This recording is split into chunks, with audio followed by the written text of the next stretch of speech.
Announcement is there, very important announcement for us.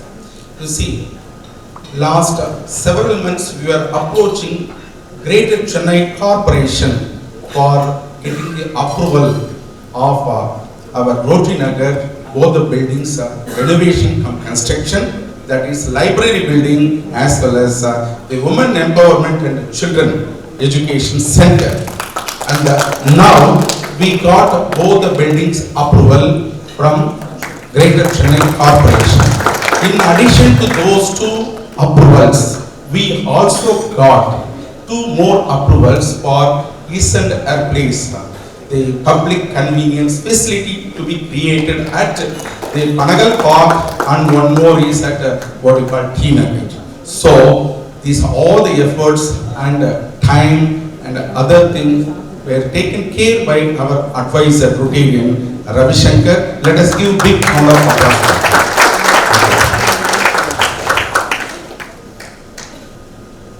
Today, no announcement day, so may I request our secretary to make a regular announcement for the next week and the coming week, the current week. Hello, good afternoon, Rotarians. I'm standing in today for Rtn M Sesha Sai, who's traveling. I'm first going to announce the birthdays for this week. Rotarian Ranjit Madras, 29 January, Rotarian Jawar RK, 30th January, Rotarian Shibu Isaac, 2nd February, Rotarian Vijay Dugar, 3rd February, and Vinolia Lobo, spouse of Rotarian Anthony Lobo, 31st January, and Madhu C. Matan, spouse of Rotarian Asha Matan, 4th February. Anniversaries are as follows: Rotarian Rajesh Shankar and Lalita, Rotarian Ravi Shankar and Geeta, Rotarian Mahinder Jain and Sarita, Rotarian Vishwanathan and Purnima, Rotarian Hemant P. Chodia and Pinky, Rotarian Ramji N and Saundarya, Rotarian Kapil Chitle and Kashmira, Rotarian Anuradha Jawar and Parikshit Jawar, Rotarian Vani Vijay and Vijay Srinivas. All sunshine is welcome. Please contribute generously. Sunshine, please. Contribute generously. Our next meeting is on February 6th at Hyatt Regency, and our guest speaker is Dr. Prithvi Mohan Das of Mayat Hospitals, and the topic is Indian healthcare, government versus private. We invite you to join us. I now invite Rotarian Vijay Balaji, our Vocational Services Director, to tell us about For the Sake of Honor Award. Sunshine of 2000, Rotarian Ravi Shankar. Thank you. Good afternoon, President Ravi, Guest of Honor, Mrs. Suchitra, Rotarians and guests. As the Director of Vocational Services, it's a privilege to be talking to you on the various awards conferred under this avenue of service, and specifically For the Sake of Honor Award.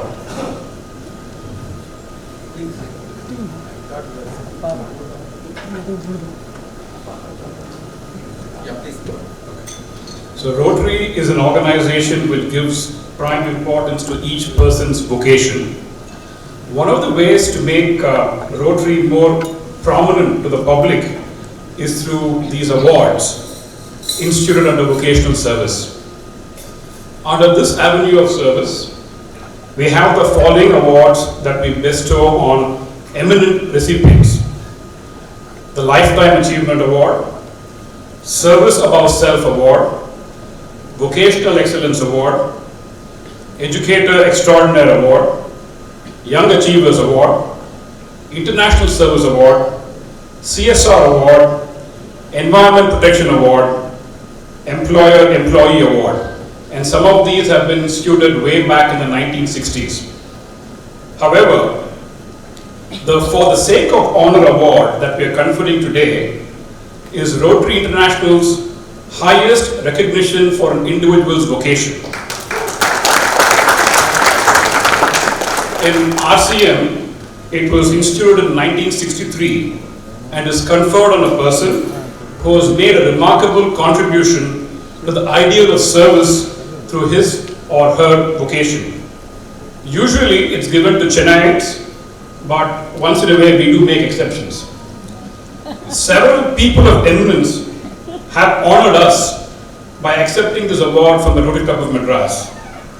To name a few recipients of this prestigious award, starting in 1963 was Srimati S. Chellamal, Headmistress, Lady Sivaswamy Iyer Girls High School, Dr. K. S. Sanjeevi, who set up the BHS, Sri A.M.M. Murugappa Chettiar, Srimati Rukmini Devi Arundev of Kalakshetra, Mrs. M. S. Shivalakshmi, Professor T.N. Jagdishan for his contribution to the eradication of leprosy, Dr. H.V. Hande, the architect of red measles and later polio plus immunization program, Dr. Badrinath Shankar Netralia, Dr. B. Ramamurthy, the eminent neurosurgeon, Dr. V. Shanta of Cancer Institute, Dr. Sridhar, the Metro Man of India, and legal luminary Mr. Harish Salve, to name a few.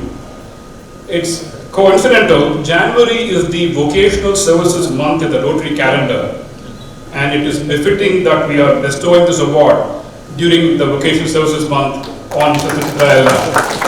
Ma'am, we deem it a great honor that you have chosen to accept this award. I now hand over the proceedings to President Ravi to take this forward. Thank you so much. Thank you, Chella.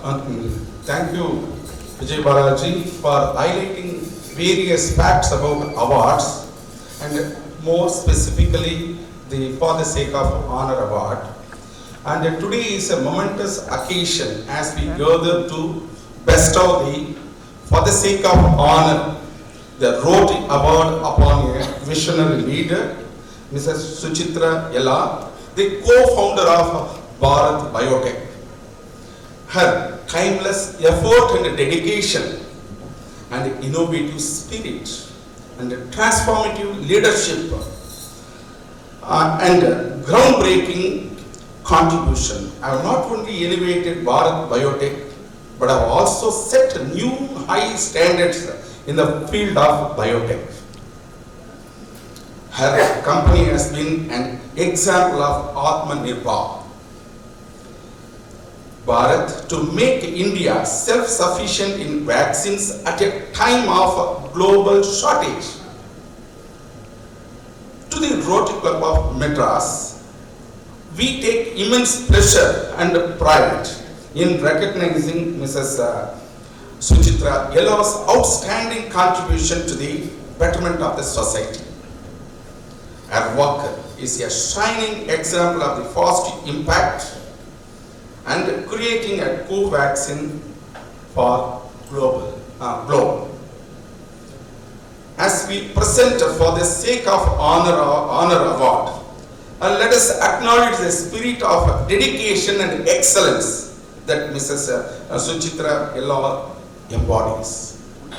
Thank you and congratulations Suchitra Yella for accepting this award from us. By giving you this award, we, the Rotary Club of Madras, honor ourselves. I thank our past president and my mentor, Rotarian Venkatramani, for having invited our chief guest, Mrs. Suchitra Yella, and giving us an opportunity to honor her. Let us give a big round of applause before reading the citation.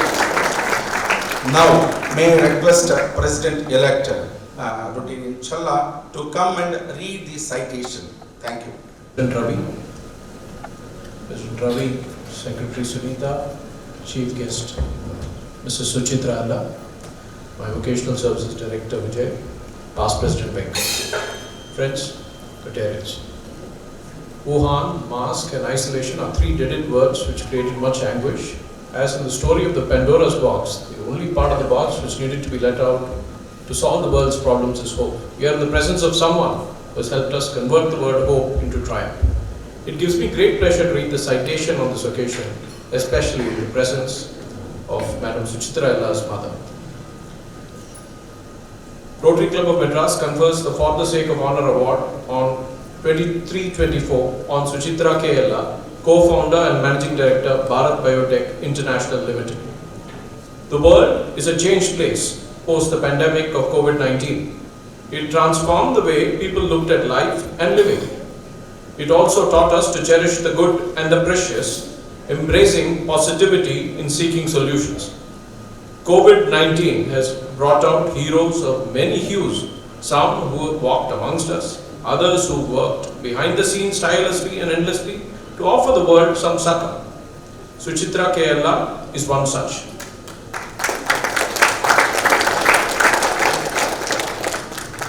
A Bachelor of Arts with a major in Economics and Philosophy and a postgraduate diploma in Patent Law, Suchitra is credited by her husband Dr. Krishna Ella for their return to India to lay the foundation for Bharat Biotech International Limited.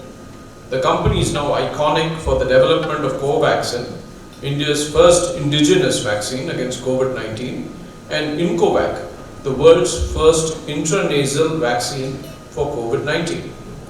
It is a matter of pride to every Indian that the company has delivered 6 billion vaccines to over 123 developing countries and has played a crucial role in bringing recognition to India as a nation that can lead in vaccine research and development.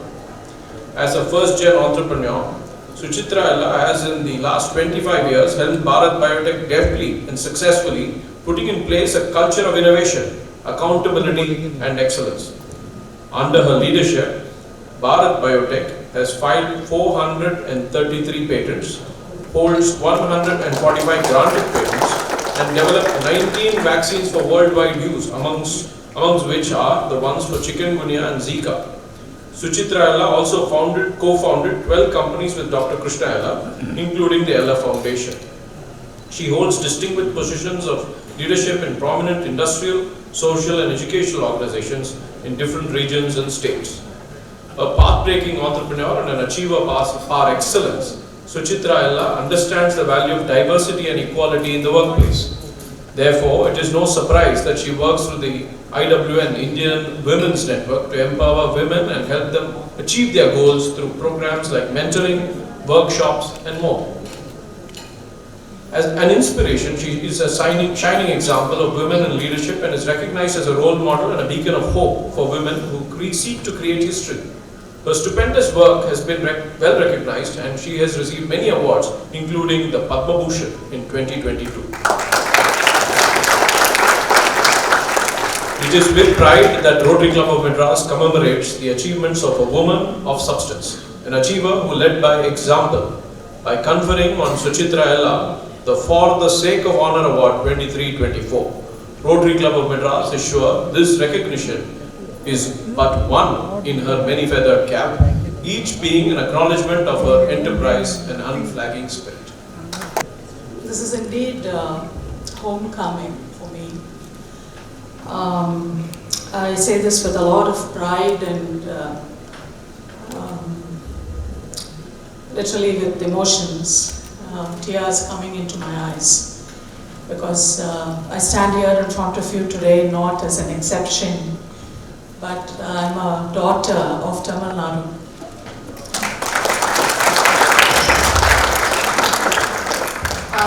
I owe that to my parents, without whom I would not be standing here today.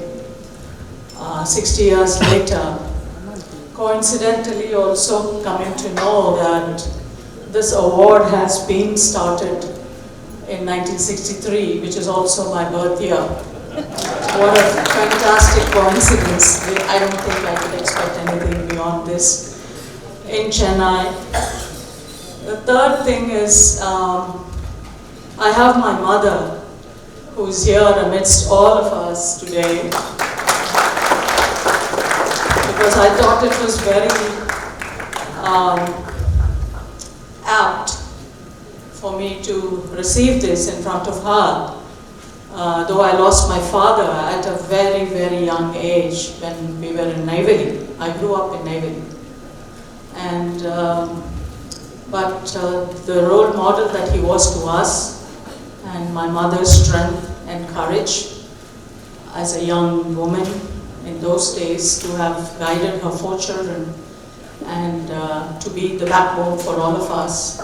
At any point of time, we could reach out to her and call her for support. So that was the kind of strength that she has demonstrated as a woman and a mother to all of us. And I'm so privileged to have her here with us. Amma, thank you. I also would like to say this. My in-laws, without whom, again, without my husband and my in-laws, that I could not be standing here, are also from Tamil Nadu, hailing from the temple town of Tirutani. My in-laws and my husband, Krishna Ella, is a standing example of how vision and passion and turning that into innovation and committing his ideals and his spirit of academic excellence that needed to be brought into the sphere of biotechnology and in life sciences to India. I don't know if he listened to me, but I don't know what happened.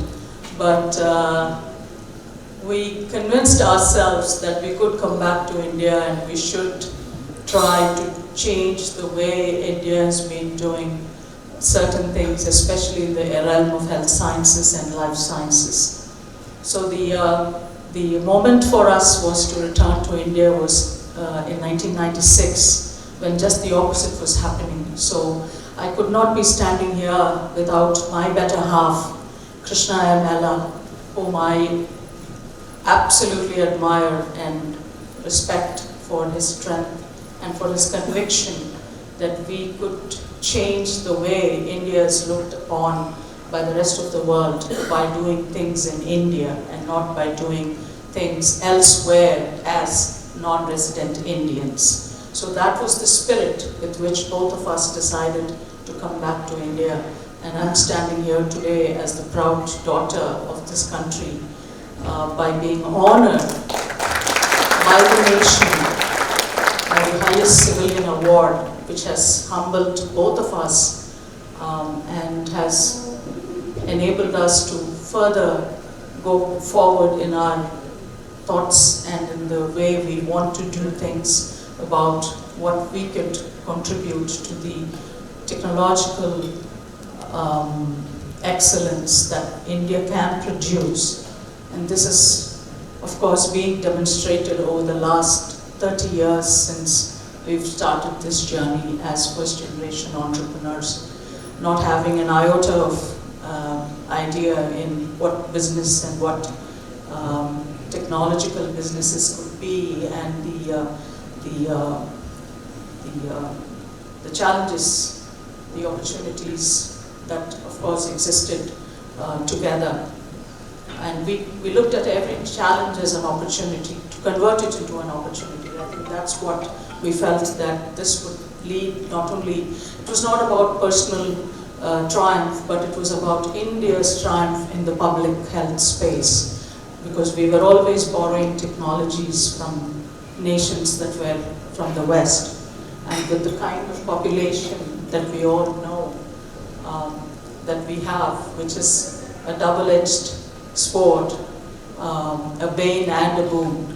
But we thought that it was imperative that such technologies should be indigenously developed and produced, manufactured, and also not just for the Indian population, the children, the 27 million children that are born in India each year, but also for the other parts of the developing world, the poorest of the poor nations of the world, that also needed such technologies at very affordable and affordable pricing and in fact, many of them get free vaccines supplied by the UNICEF. Most of you Rotarians are aware of this, that UNICEF and Gavi and many such institutions across the world do procure and distribute vaccines to the poorest of the poor nations of this world. Having said all this, this is certainly homecoming in 2024. I would not be fulfilling my duty standing here today, this wonderful afternoon, if I don't mention a few names. The august dignitaries that are present on the dais: President Ravi Sundareshan, Secretary of the Day Sunita, President-elect Mr. Chella Krishna, Vocational Services Director Mr. Vijay Balaji, Past President Venkat Ramani, and all the fellow Rotarians who are present here today. I deem it a great honor to have, not only to have accepted this award, but I thank you from the bottom of my heart, first of all, to have nominated or selected my name as being worthy of receiving this honor. When I heard the names of I did not Google the award and I did not go back and see who received it and who got it and where do I stand and what happens to me. Nothing of that sort. I just got a call from my friend Nalini Subramaniam, my batchmate from Navy, who one fine evening sent me a message and said, "Suchi, this is what is going to be happening and I want you to know. I want you to tell me if you would be able to come and accept this award." I was traveling and I just took a day maybe, and I came back to her and said, "Nalini, yes, I will accept it." I had not Googled anything and I had not looked at the award or anything beyond that, because it just had the word Rotary, and that was good enough for me to just say yes to it. I'm very honored, again, because I'm following my husband's footsteps. Krishna also was a recipient of the Rotary Excellence Award from the Andhra Pradesh chapter. I think it was about a decade ago, so I also feel very, very honored to be emulating his work and also working along with him, which is very difficult as a spouse and as an entrepreneur, to match his strength and his stride and his pace and the way he thinks loud, aims as high as the sky. Sometimes I have to pull him back and say, "Krishna, we are on ground, on earth and not up there yet."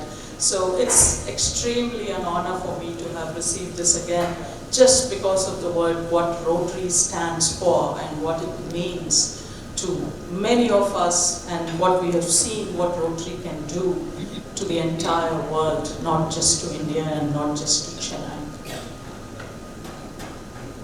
I just want to, I don't want to say anything beyond this. I also would like to acknowledge the other fact here, standing here, because I would not have done justice if I don't mention this. Way back in 1986-85, Krishna Ella was one of the recipients of the Rotary International Scholarship that was given from India to pursue his PhD in agricultural sciences at the University of Wisconsin. So I know how important and the value that this organization brings to us, to our lives, and to what we do, and how we can give back to society. I think probably the seed was sown back then. I don't want to talk, I don't know if I should, I can say anything more beyond this. I'm standing here again because of the strength that we have in the organization. Been through the challenging years of being a startup, been through the challenging years of financial institutions walking away from us, because this idea of starting a biotech company by Indian entrepreneurs who had no experience in running a business before was very alien in 1996 when we were here, convincing financial institutions, convincing the government, which is our national regulator, convincing investors. In fact, even hiring people was very difficult because people did not appreciate or understand what we were talking about. They thought we were just a couple of, we were a couple, of course, so of NRIs who would probably try out something for being fancy and talk about something fancy as a subject as biotechnology, because not many had heard about it and understood what it delivers to public health. So there was a lot of challenges. All those were overcome in the first 5-10 years of bringing innovation in the country, and because of having that kind of scientific spirit and academic temperament, the entire organization innovates. We probably went without having dividends being paid to our investors, which included the World Bank and the ICICI Ventures, who never complained about it either, because every rupee that was earned went back into the research and development processes that had to be flowed in back into the system of generating new processes and new products, and of course bringing innovation and intellectual property rights and patenting them, of course, in order to get them sent to other parts of the world. Because our main competitors at that point of time and to this day are the top 5 pharma life sciences companies of the world, not India. Nobody in India was making vaccines except the government laboratories at Pasteur Institute and Hafkin Laboratories and in a couple of other places in Himachal. That was all by the government. So there was this entire onus that was resting on our shoulders to take upon innovation and intellectual property rights very seriously, so that we stand and can be on par in terms of academic research and academic knowledge and training and expertise, and of course thereby creating products and processes without violating patents, because we don't want to be queuing up, standing. We could not run our oil too long if we had to be looking at lawsuits in London or in Washington DC or in New York for that matter. So it was a scientifically driven thought process from day one, and that's how the entire journey thus far has come. And when the Honorable Prime Minister visited us, he just asked Krishna and me, sat with us very diligently for an hour, and he only asked us a very few questions. He was listening. He was actually listening for 50 minutes or so. And he just asked very, very crisp, clear, point-blank questions about how realistic we are in bringing out a vaccine for the COVID pandemic. He just wanted to hear it from the horse's mouth. And he flew in all the way, as all of you know. And here is the Prime Minister of the country sitting in our boardroom, asking us about the reality of India making a vaccine. Because there was so much pressure for the government of India at that point of time to procure vaccines from the other developers that had already demonstrated those technologies in their countries and into other markets. So the pressure on a country like India is when we have to vaccinate 1 billion people. If we are a 50 million, 100 million or 200 million population of a country, then I would not be thinking too much about it. But here we are, a 1 billion population times 2 or times 3 automatically makes that number mind-bogglingly big. And it's just impossible that we could afford to procure 3 billion doses of vaccines to vaccinate the entire adult population of this country. That was impossible. I think that was very clearly understood by the government at that point of time, and they had to take very strong decisions at their level, because funding, they have to pay for it. Obviously, no manufacturer is going to be also able to, to provide, supply 1 billion or 2 billion doses of vaccines to the government free of cost. Though the government has to turn it around and immunize the population at zero cost to the recipient. So this was a very huge decision, and I think that groundbreaking decision was made when the Prime Minister came to visit all three of us that day, and they went back, they approved the vaccines under emergency use authorization. There was no shortcuts, there was no quick fixes here and there. Everything was done as per international guidelines in terms of building technologies and demonstrating product safety and product efficacy and immunogenicity that was required, because these were all papers that are going to get published in internationally peer-reviewed journals. Those of you who are in the medical sciences know about the Lancet and the Cell and Nature and Science. These are journals that determine, that showcase the best of science that comes across from the world. And this kind of data was published in these journals, and so there was no shortcuts for anything that we could do. Because we know that the rest of the world will not keep quiet, because if India does something like this, then they're going to be always, pointers at us saying that India, did shortcuts and, didn't do this and didn't do that and so on and so forth. Because we can't take the Western media, we can't take the international scientific peer review. So this was a conscious decision at the company at that point of time, when our boardroom was our war room. It was like our, we're going to battle every day for 3 years during the pandemic. And we took a conscious decision to deploy close to about 700 crores into the development of the vaccine itself, without borrowing a single rupee from a financial institution or from the government of India for doing so. So we felt that it was our turn to at least attempt. We didn't know what the outcome would be, but we felt strongly as a scientifically driven company that we had to attempt in developing a vaccine on world standards and not for Indian standards. So that's how this entire process of building Covaxin began.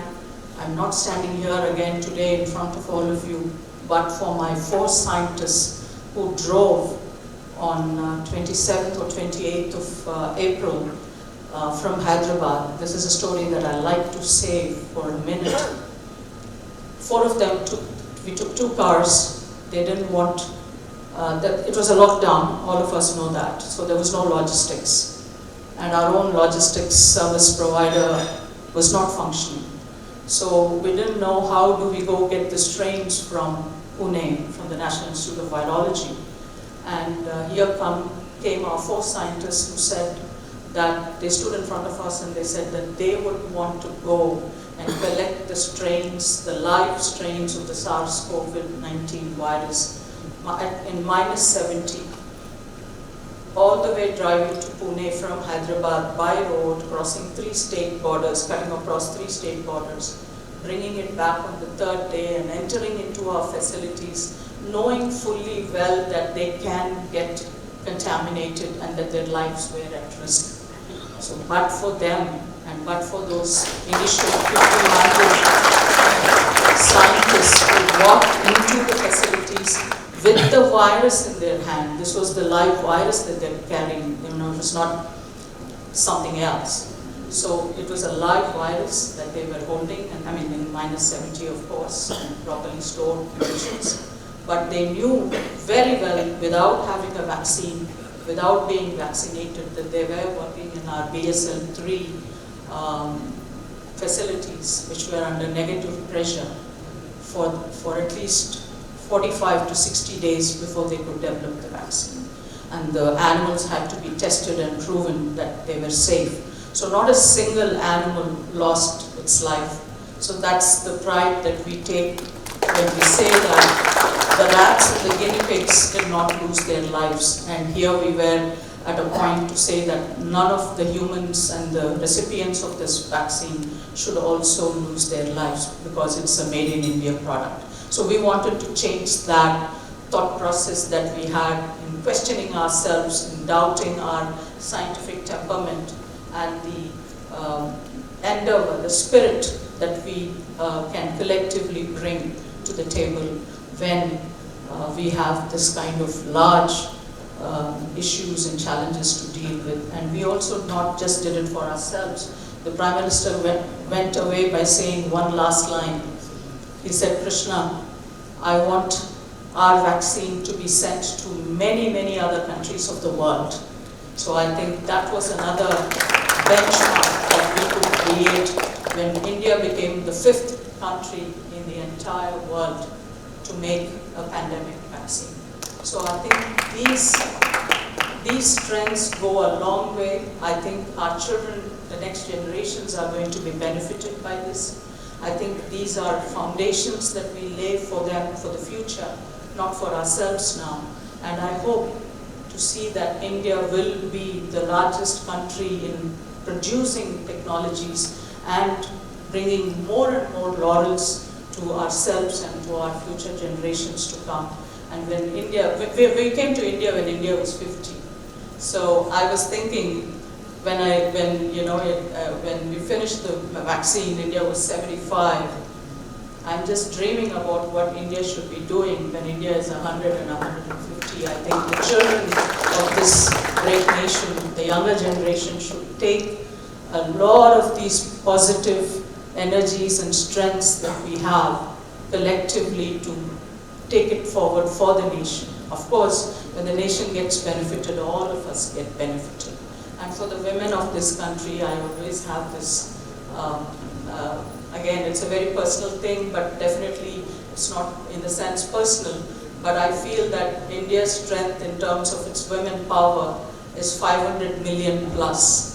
I don't know how many countries out there have the entire population that is 500 million plus. So if our women, the inclusivity of women, the gender parity that needs to be brought on to our tables, to our boardrooms, to our workplaces, to our entire ecosystem of activities and work that we do, I think if we can convert that to some extent positively, taking their resources and talent forward. I mean, being on the top 3 does not surprise me at all. And I hope we will live to see that when we reach that position. If not, I'll be very glad seeing it from somewhere else if our children and the future of this country can take India forward into those glorious years again. Thank you so very much from the bottom of my heart.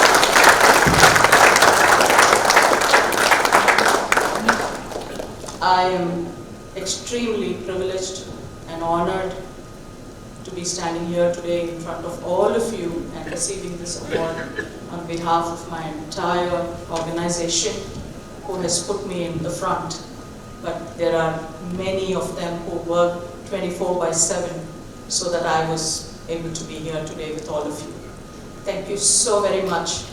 Mikka Nandri. Vanakkam.